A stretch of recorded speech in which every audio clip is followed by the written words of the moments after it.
technique. This is the technique that we're going to do later on.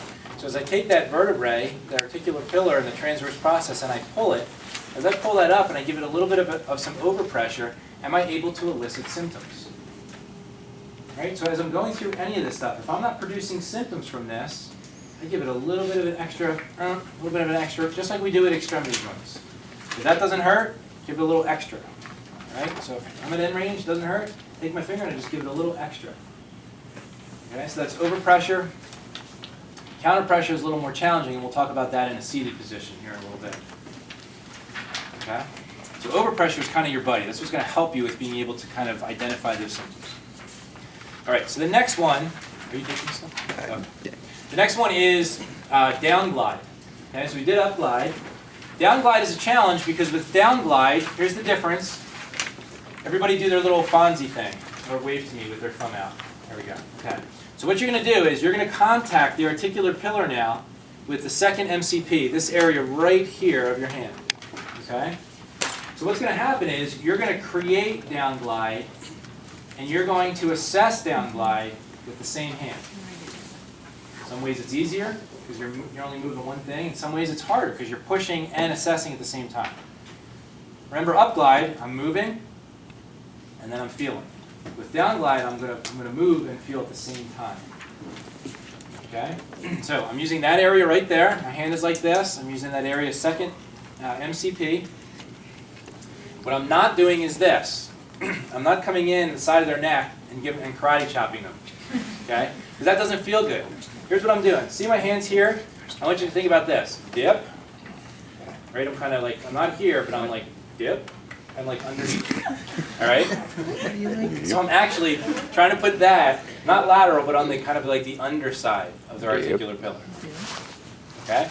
So one hand is gonna kind of do that, and the other hand just holding the occiput. I'm holding the occiput with this hand, doing nothing else but holding the occiput. This hand is going to kind of make that contact. What's the contact? The contact is going to be the second MCP, and it's going to be right on the articular pillar. So it's not like lateral transverse process, but I'm dipping underneath, and I'm right there. Okay? Forearm direction, the way that we're going to know you're going in the right direction to produce an up glide, I'm not doing this. And you'll see some people that do translational kinds of things. We're actually doing this. I'm aiming toward his opposite ASIS. So my mobilizing hand, my movement hand, is kind of pointing, my forearm is directed toward his opposite hip. And that's the direction I'm pushing. Because if you think about it, if I'm trying to create a down glide, I've got to be on an angle. So I'm not here. I see it, like if you're in a practical and you're doing this, if you're trying to do a transverse move, that's fine. But if we're assessing down glide, you want to be here. So I'm pointing that direction. Okay? So one hand's holding, one hand's mobilizing, and what it looks like is I'm going to start down low, and I'm just going to do this. See, I'm saying to myself, what's going on there motion-wise? Compare it with what's going on here. Compare it with what's going on. So I'm working my way up. I start down low, and I'm working my way up. And what am I feeling? I'm feeling for give, I'm feeling for recoil. I'm feeling for give, I'm feeling for recoil in that direction. Okay? Personally, the way that I do this, that's going to be more challenging, but it's much, much better if you guys want to give it a shot, is you use your therapeutic pouch. Everybody know what that is?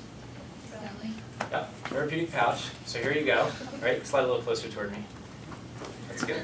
I always keep their head on the table, by the way, because if he has some sort of VBI situation, I don't want to be standing here holding his head.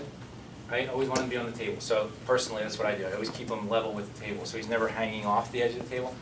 But I have him on my therapeutic pouch like this, and then a great way to assess this, right? Check this out. That really moves good, not so good. You guys can probably even see that over there. That's really good. Like, freedom of movement, not so good. So it allows me to kind of go level to level.